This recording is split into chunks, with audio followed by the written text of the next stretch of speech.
सभी को जय मसीह की। एक और बार ऐसा मौका हमारे ज़िंदगी में परमेश्वर ने लाके दिया है, इसलिए हम धन्यवाद करते हैं। और आज का मीटिंग शुरू करने से पहले हम प्रार्थना करके शुरू करेंगे।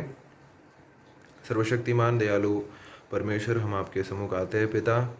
ऐसा एक सुंदर सा मौका हमारे ज़िंदगी में ला कर दिया, इसलिए हम धन्यवाद करते हैं पिता। और ऐसा एक मीडियम द्वारा हम एकत्रित होकर आपके सम्मुख आकर बैठकर आपकी उपस्थिति में बैठते हुए आप थोड़ी देर प्रार्थना कर कर, थोड़ी देर आराधना करते हुए और थोड़ी देर प्रचार सुनते हुए आपकी महिमा के लिए कारण बनने पाए पिता। हम आपके सम्मुख आते हैं और आज के सारे वर्शिप के लिए और प्रचार के लिए हम प्रार्थना करते हैं पिता। सभी चीज़ अच्छे से जाने पाए पिता, पूरी मीटिंग अच्छे से जाने पाए और जो भी जितने भी लोग हमारे ये मीडियम द्वारा सुन रहे हैं, सभी लोगों के लिए अनुग्रह होने पाए और आशीषित के कारण होने पाए पिता। सारा महिमा और आदर आपको देने पाए, यीशु मसीह के नाम से हम मांगते हैं, आमीन। आगे का समय है, अभी हम वर्शिप के लिए जाएंगे और आगे हमें वर्शिप में अनुष मदद करेंगे, जो पंजाब से है और एनटीसी में है। ये उसका दूसरे साल है और आगे का समय हम अनुष को देते हैं। हालेलुया। मेरे भाई बहनों सभी को प्रेज द लॉर्ड और जय मसीह की आप सभी का स्वागत है इस आराधना सभा में। और आए हम उस यीशु नाम को ऊंचा उठाएं, अपनी आराधना के द्वारा, अपने गीतों के द्वारा, अपने शब्दों के द्वारा उसकी महिमा करेंगे मेरे भाई बहनों। वो ये हमारा जीवन, वो ये हमारा मार्ग सत्य, वो ये हमारा जल।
सारा आदर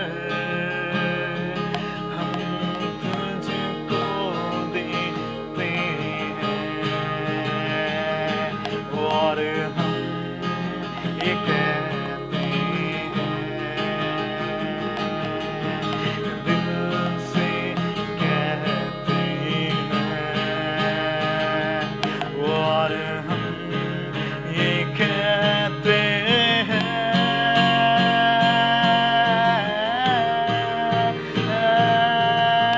वाह प्रभु यीशुआ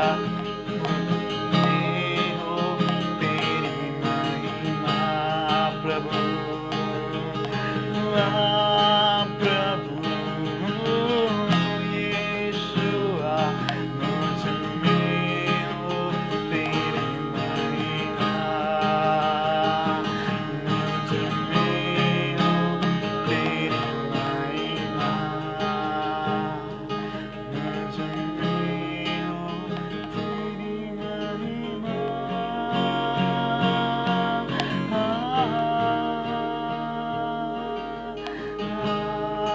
प्रभु यीशुआ मुझ में हो तेरी महिमा प्रभु यीशुआ मुझ में हो तेरी महिमा मुझ में हो तेरी महिमा हम गाए हो सेना तू राजाओं का है राजा तेरी महिमा होवे सदा तू है प्रभु हमारा खुदा हम गाए हो सेना हम गाए हो सेना तू राजाओं का है राजा तेरी महिमा होवे सदा तू है प्रभु हमारा खुदा प्यारे पिता तूने हमसे इतना प्यार किया हमें पापों से छुड़ाने को वो अपने बेटे को कुर्बान किया प्यारे पिता तूने हमसे इतना प्यार किया हमें पापों से छुड़ाने को अपने बेटे को कुर्बान किया हम गाए हो सेना तू राजाओं का है राजा तेरी महिमा होवे सदा तू है प्रभु हमारा खुदा तू है प्रभु हमारा खुदा तू है प्रभु हमारा खुदा हालेलुया हम तुम्हें शब्द धन्यवाद करते हैं इस सभा के लिए मेरे खुदा परमेश्वर इस आराधना के लिए मेरे खुदा परमेश्वर जो तुमने हमें दिया मेरे खुदा परमेश्वर तेरी आराधना के लिए हम परमेश्वर तेरा शुक्रिया अदा करते हैं मेरे खुदा परमेश्वर तेरे प्यार के लिए शुक्रिया अदा करते हैं मेरे खुदा परमेश्वर जो तूने हमें दिया है मेरे खुदा परमेश्वर तेरी सारी भलाइयों के लिए मेरे खुदा परमेश्वर आशीषों के लिए मेरे खुदा परमेश्वर सर्वदा मेरे खुदा परमेश्वर तुझे माना मिलता है मेरे खुदा परमेश्वर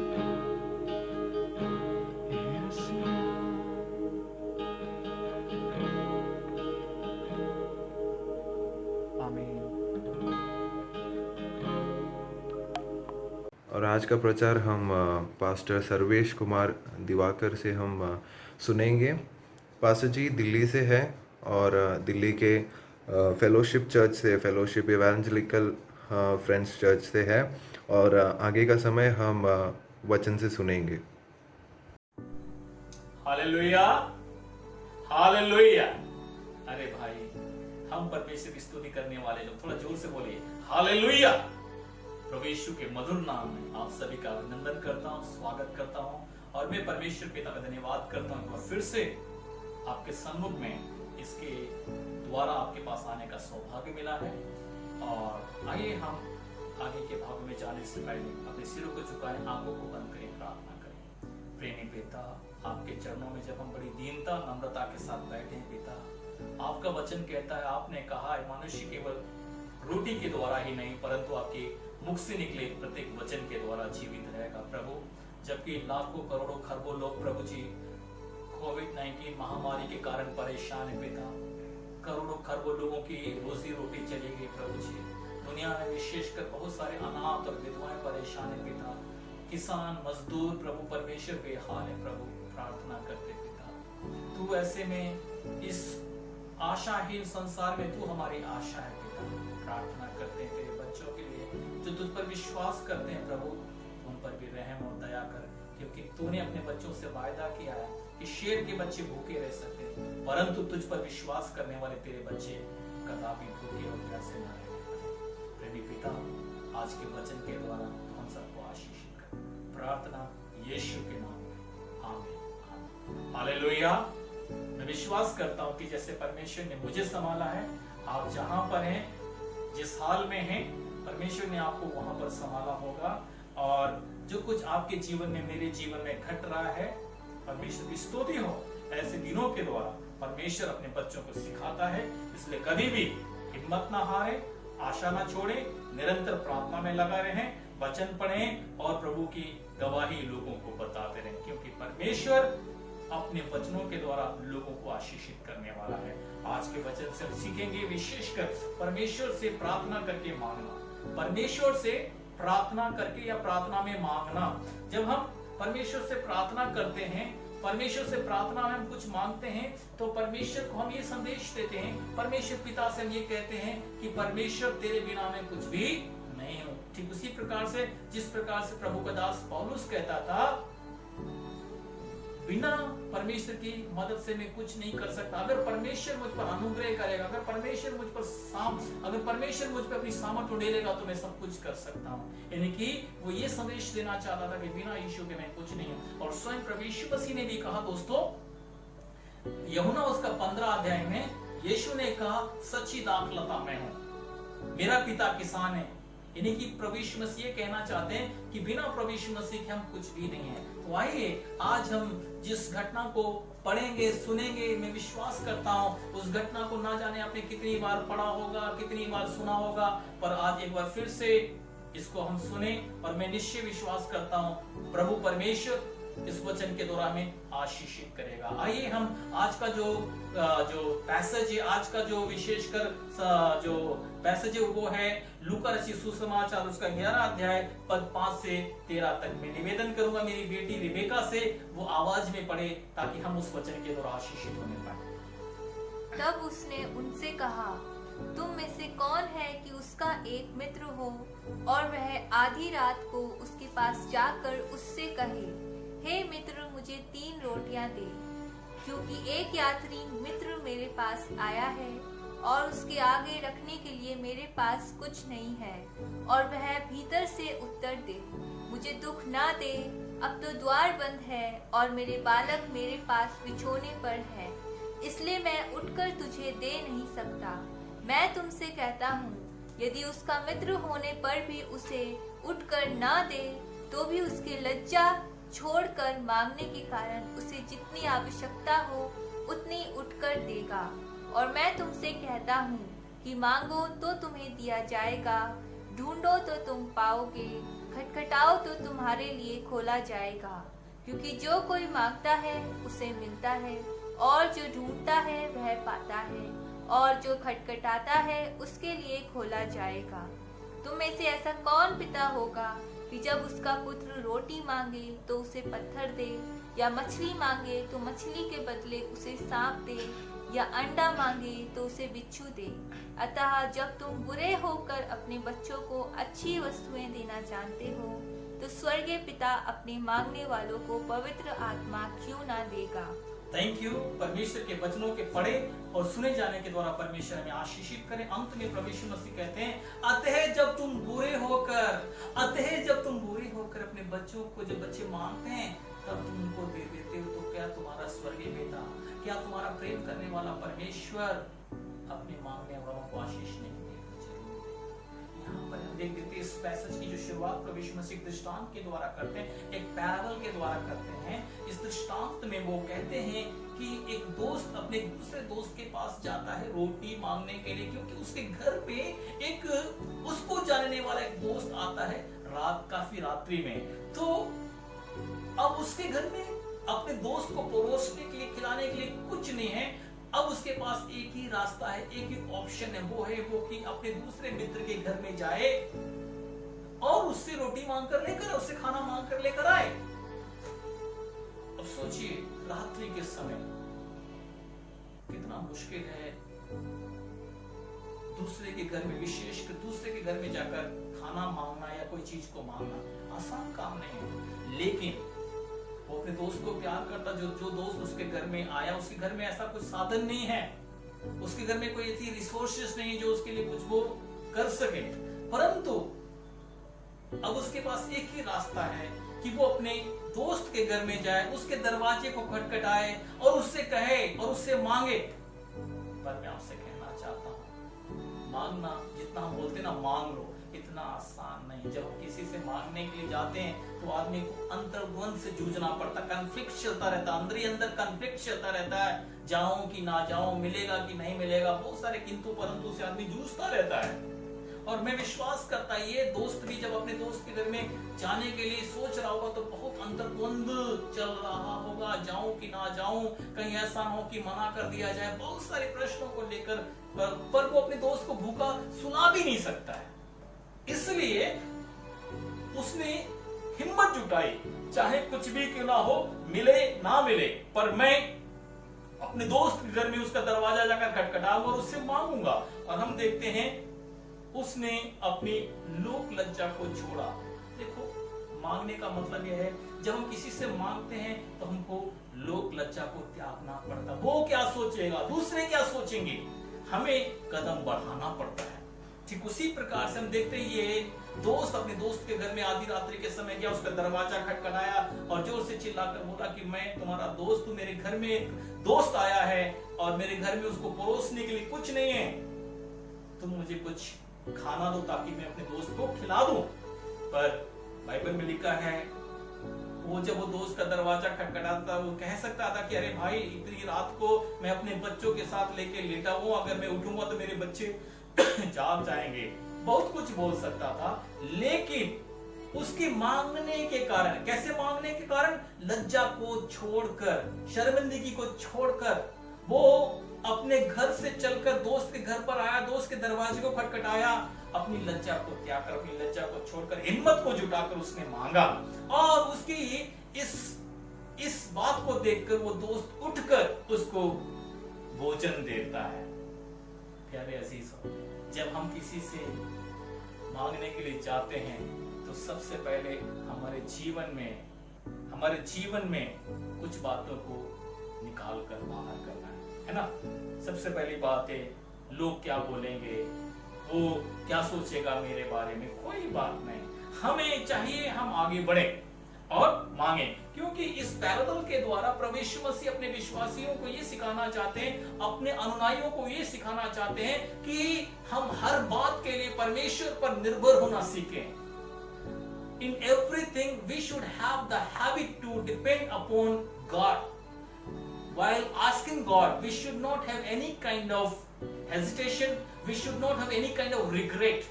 जब हम परमेश्वर से मांगते तो हमारे जीवन में रत्ती भर हेजिटेशन नहीं होना चाहिए या जरा सा भी खेद नहीं होना चाहिए।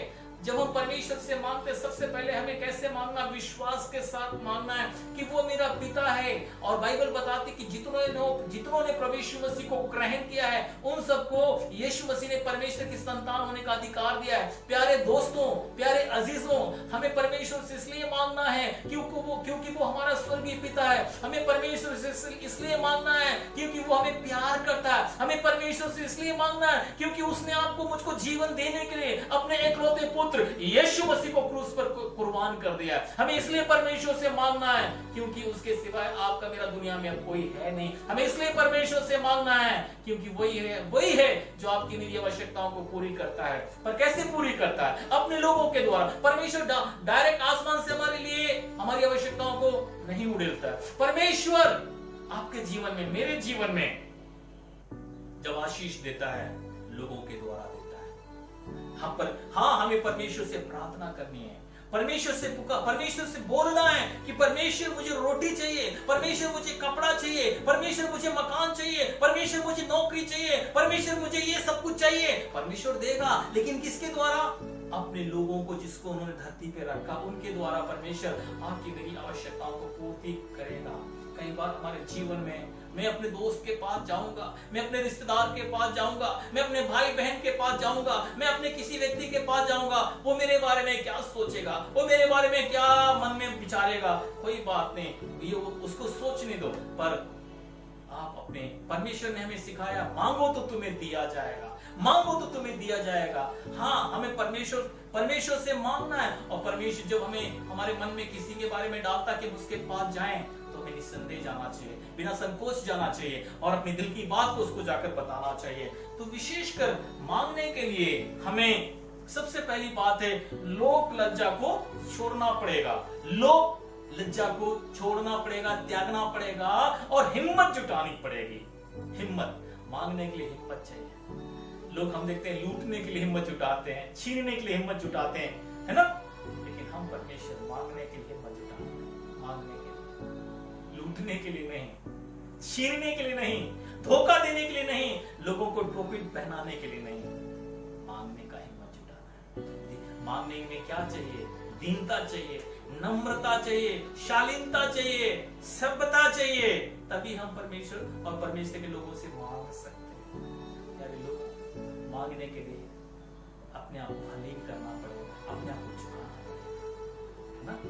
जब तक हम झुकेंगे नहीं, हमारे लिए कोई मुक्ति नहीं होगी। झुकने का मतलब यह है अपने दिल को देखना, उसके सामने ये दिखाना, कहने का मतलब मैं सचमुच में तुम्हें प्यार करता हूँ।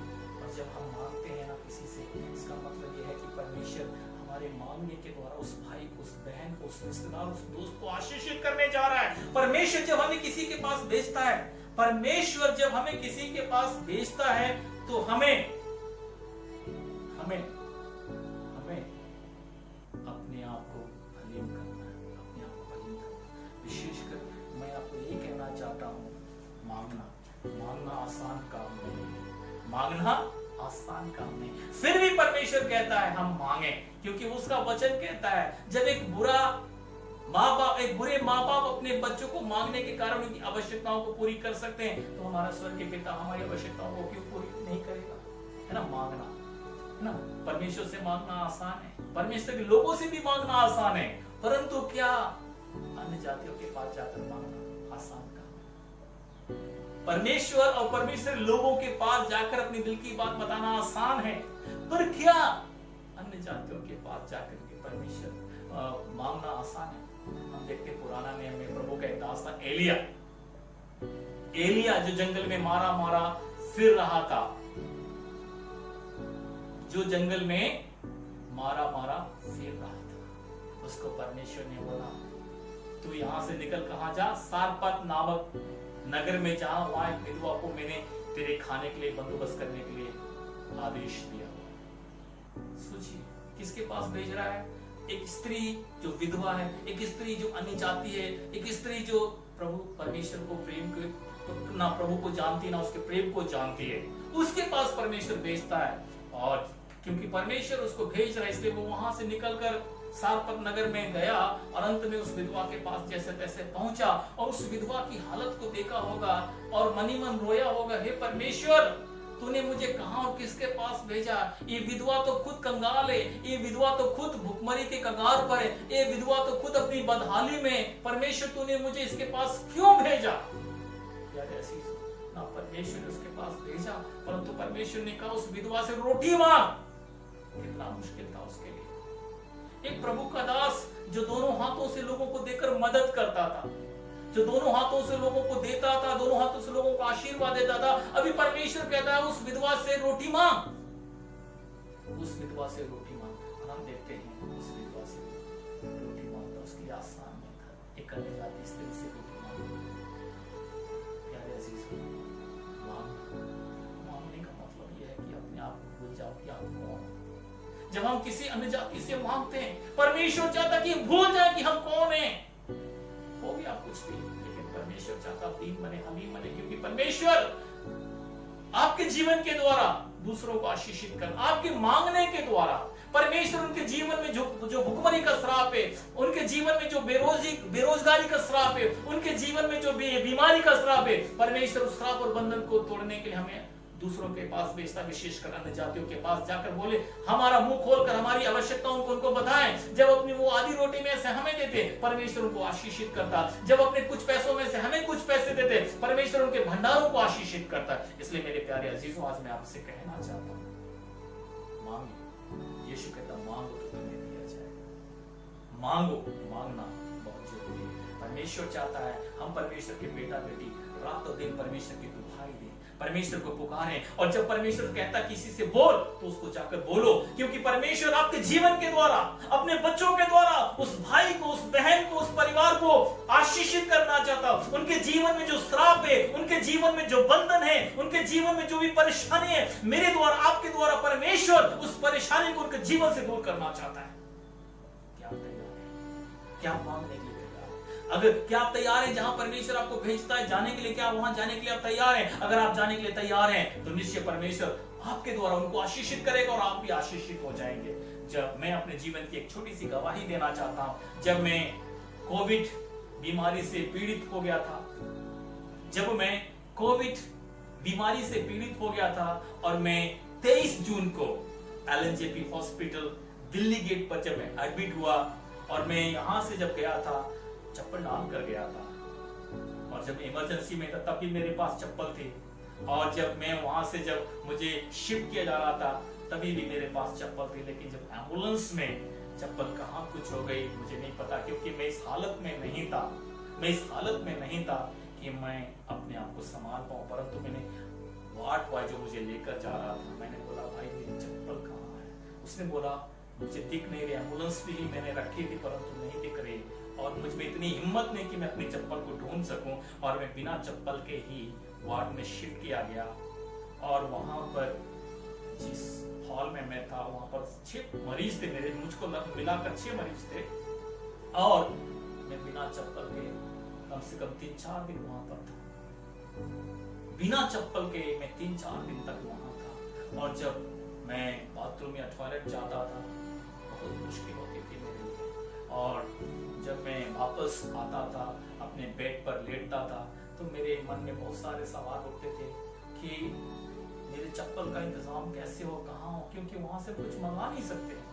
तो विशेषकर मेरे मन में एक परमेश्वर ने एक बात डाला, एक विचार डाला, क्यों ना मैं अपनी समस्या के बारे में यहाँ जो मेल नर्सिंग स्टाफ उसको मैं बताऊं।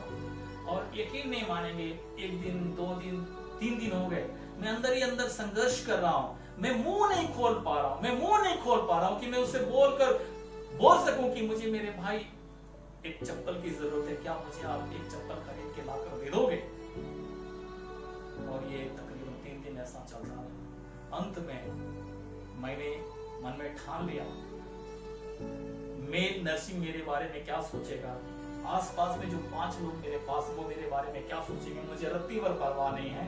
लेकिन मैं मांगूंगा, क्योंकि परमेश्वर का वचन कहता है मांगो तो तुम्हें दिया जाएगा। और मैंने उस अन्य जाति स्टाफ से, जो मेल नर्सिंग स्टाफ था, उसको मैंने अपने पास रिक्वेस्ट करके बुलाया और मैंने उनसे कहा, सर क्या आप मुझे एक स्लीपर खरीद कर ला सकते हो, क्योंकि मेरा स्लीपर मिसप्लेस हो गया है आते समय।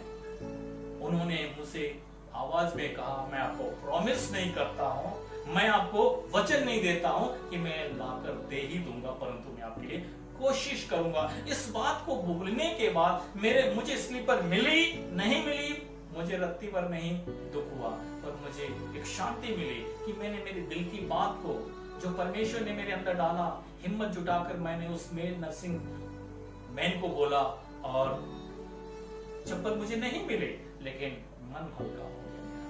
वहां पर 5 लोग थे, वो भी बोलने लगे, अरे मतलब कोई भी चप्पल ला कर दे देना। उनको लग रहा था कि मैं बहुत ही बदहाल, गरीबी, लाचारी से निकला हुआ व्यक्ति हूँ, इसलिए मेरे घर में कुछ ऐसा नहीं होगा। पर मैंने उनकी बातों को रत्ती भर परवाह नहीं किया, परंतु परमेश्वर की स्तुति और प्रशंसा बढ़ाई किया।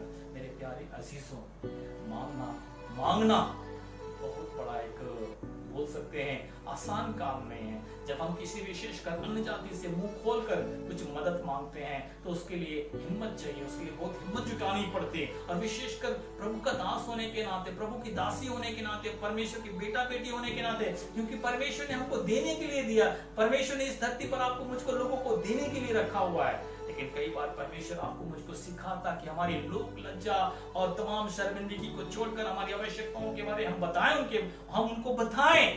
प्यारे अजीजों, कई बार परमेश्वर हमें इसके द्वारा यही सिखाना चाहता है कि हम अपना मुंह खोलें और बोले, प्रभु जी ये मुझे चाहिए।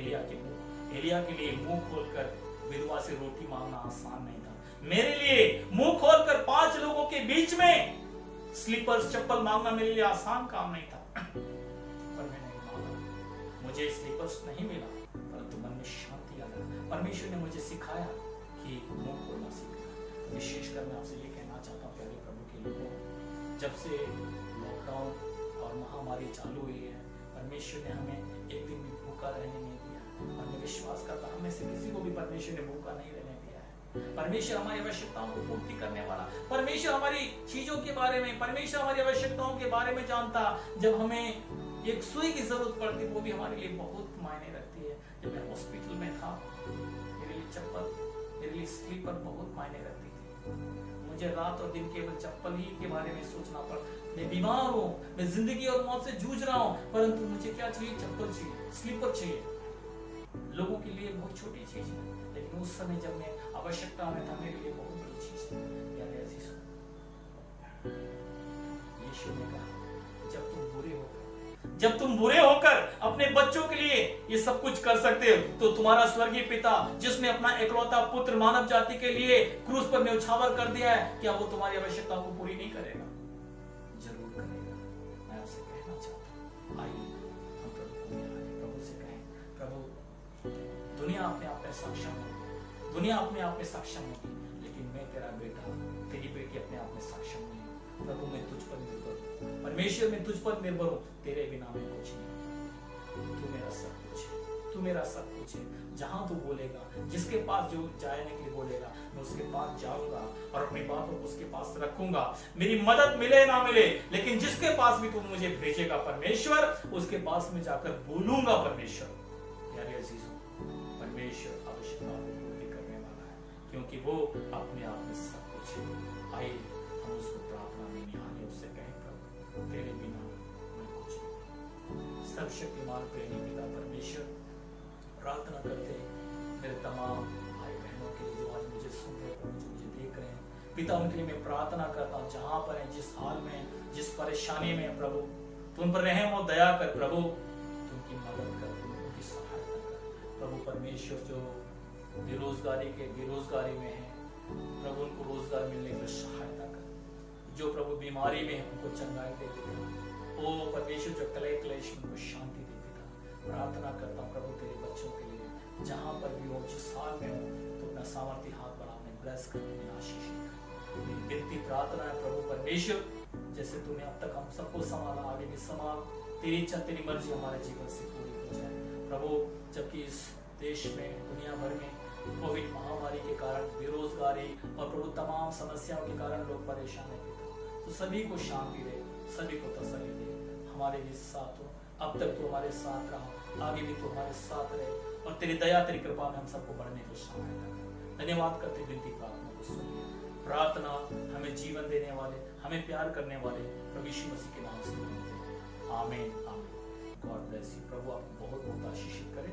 God bless you.